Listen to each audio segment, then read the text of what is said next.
Okay, let's take a look at the next retouching tool below the healing brush tool. So I'm going to click on the healing brush tool and we're going to select the patch tool.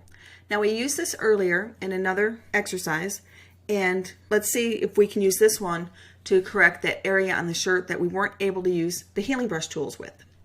So I'm going to select the area that I want to correct, and now I'm going to click and drag to pull up another part of the shirt to go in that area. And that actually looks better because I have this dark area above from the shadow of the shirt, and it just kind of extends down a little bit.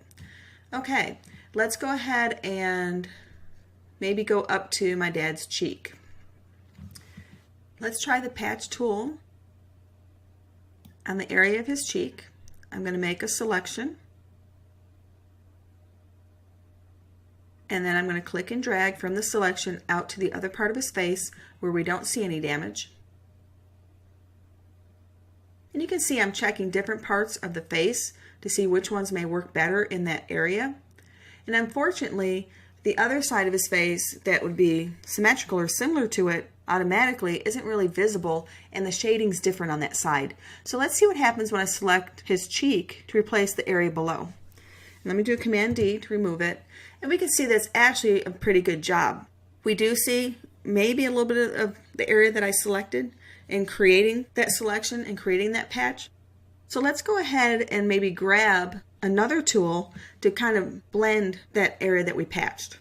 So if we go ahead and look at the blur tool, which looks like a raindrop, I'm going to click and hold on the blur tool, and you can see we have the blur tool, the sharpen tool, and a smudge tool.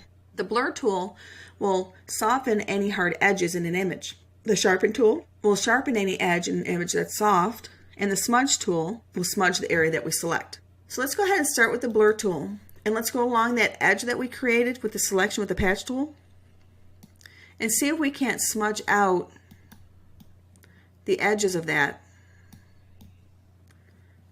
to show that it's not such a distinct correction.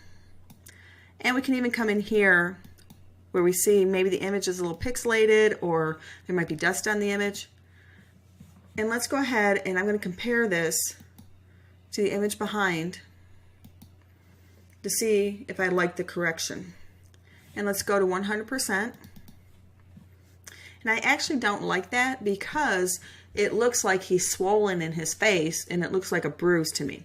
So what I'm going to do is I'm going to go ahead and open up my history panel to show you that when we started, a snapshot was created of the picture automatically when it was first opened. And you can see that it's named Scan1 JPEG, which was the original scan. So what I'm going to do is I'm going to get my history brush, which is below the brush, and it's got a little arrow coming around it. It's kind of like an undo. So what I'm going to do is I'm going to paint back this area of my dad's face that we tried to correct and we weren't very successful. It wound up looking more like a bruise. And as I paint, you'll notice, let me go ahead and do my visibility icon again. You'll notice that it brought back the damage that was on his cheek in the photograph. It brought it all back. And as I'm hiding my Scan 1 layer, you'll notice I see my original layer, my background layer. I can see the areas that I've already made corrections to. And you can see that we actually have done a pretty good job so far. So let's see what we can do to correct this area on my dad's face with one of the other tools perhaps that we've already used. Let's go back and grab the Spot Healing Brush tool.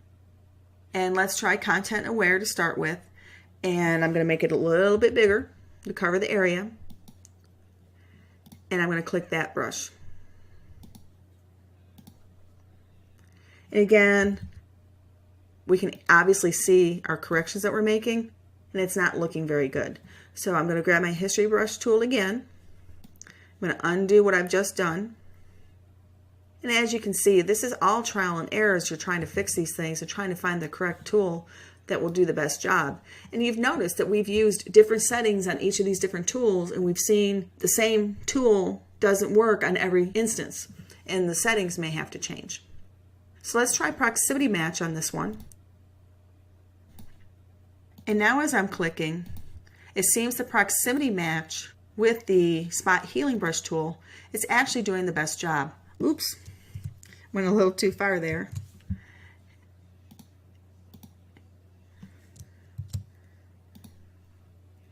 And now we can see that's actually doing a good job. Let me go ahead and hide my scan one layer again to see my corrections. And you can see we actually had to go back to our spot healing brush tool to try that one on this area, and that was probably our best choice using the proximity match option. So let's go ahead and move up here to his eye, and proximity match is working well. Whoops, too far into the side there. Not so much on that one. Let's try content aware. Nope, can see the brush on that one. Let's just try a different size. Okay, you can see that we will be swapping tools as we work through this image to make any corrections. Let me go ahead and zoom in on his eye, and we can see there's some sort of damage under his eyebrow, and we want to clean that up. So let's again try our spot healing brush and see how well that does first. Undo that. Let's make a smaller brush. And what's neat about this is you can start making your corrections. Here I am making them along the edge. And as I move up, let me try content aware. As I move my mouse up into his eyebrow where there's some issues, you'll notice that if I'm starting from the bottom, I've actually created more areas to sample from that haven't already been corrected and now can be reused when creating the new sample. So once you've created an area of your photo, you can use an area that you've already corrected to help make the next correction. Let me go ahead and go back to my zoom. Let's go ahead and zoom out.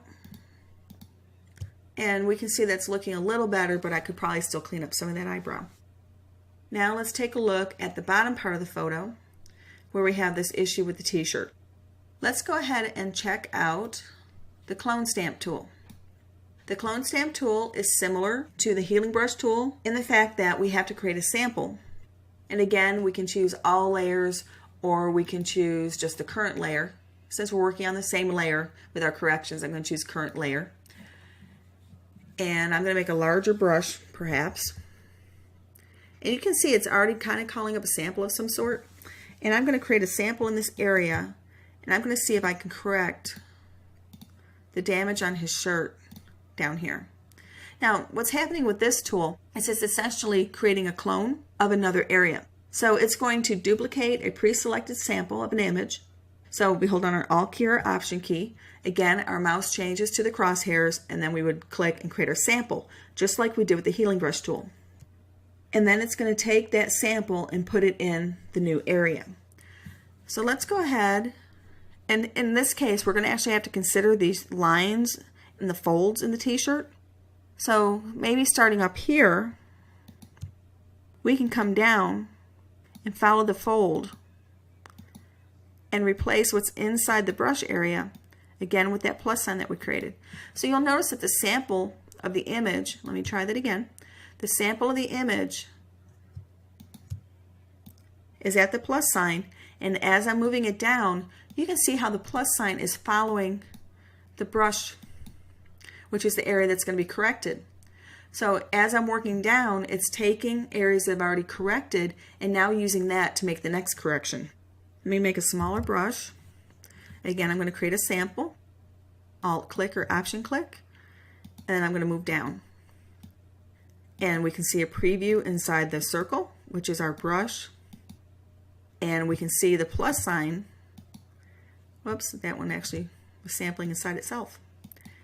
And you can see where the plus sign is, and that's where it's getting its sample from. Let's see. This one we may now want to go up. So I'm going to go up. Now we see the sample is below the circle. And as I click going upwards, it's replacing the contents of our circle with the area from the plus sign. So you can see how we've corrected the t-shirt and we've actually maintained the folds. So I can probably take this fold here and replace this part of this fold. So let's see if we can do that. I'm going to Alt click or Option click, And now I'm going to click. And you can see all I've done here is I've duplicated the fold from down below into this new fold up here. And I actually got this darker area just below the fold, and it's landing in the wrong spot on that new one. So let me back up just a little bit. Let me resample my image, get a smaller sample. I'm going to stay above that fold and go back up. Again, it's taking it from where the plus sign is. And you'll notice the plus sign does not always stay in the same location. It's going to adjust based on the location of my brush. There, that's looking much better. So we could actually continue this all the way through and continue to fix this t-shirt.